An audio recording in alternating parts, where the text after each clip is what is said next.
Hello, this is Trevor Scott Barton, and I'm reading from my story Hilcias, Chapter 8.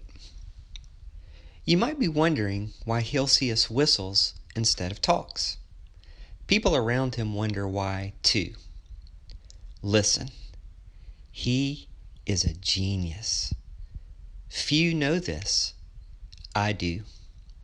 He sees the world with a heart full of curiosity. That's how I first learned about him, because he was curious about whales. There's a boy who knows everything about whales, came the word through the water. He does. This boy can speak our language and understand our songs. We understand each other.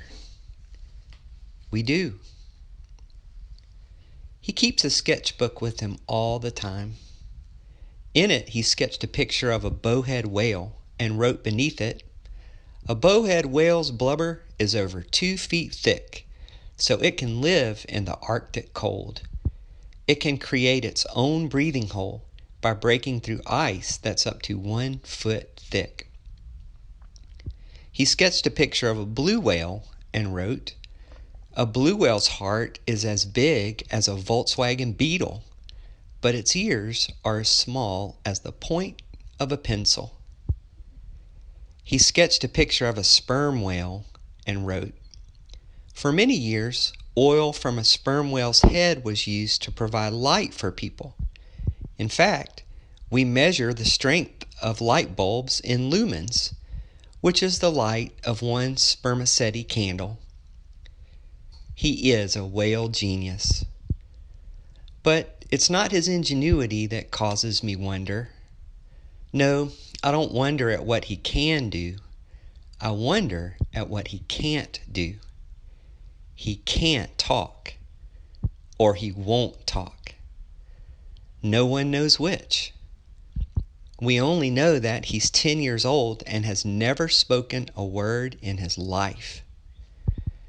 When he was a baby, his mommy talked with him in the language of poetry as she walked with him tied to her back down the long rows of tomato plants and peach trees under the South Carolina summer sun.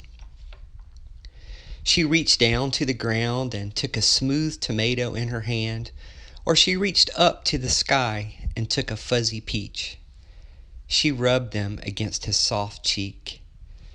She whispered, "Amo el trozo de tierra que tú eres, porque de las praderas planetarias otra estrella no tengo. Tú repites la multiplicación del universo." I love the handful of earth you are, because of its meadows, vast as a planet. I have no other star. You are my replica of the multiplying universe. She waited for him to talk back to her with toddling talk, to speak words like mommy and amo and tú, but he didn't say a word. He only looked at her with wide, unblinking eyes and jutted out his little bottom lip as if to convey, "There's much I could say, but I just can't find the words."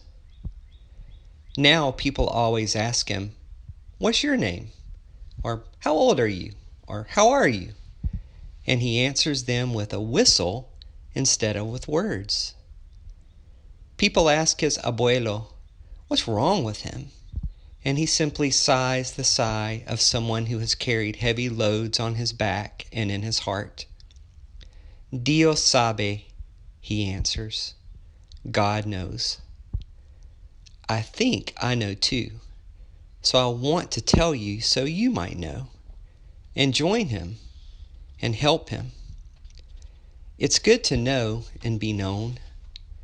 If I don't help you hear him, then he might never be heard, and that would be sad, because he's someone the world needs to hear.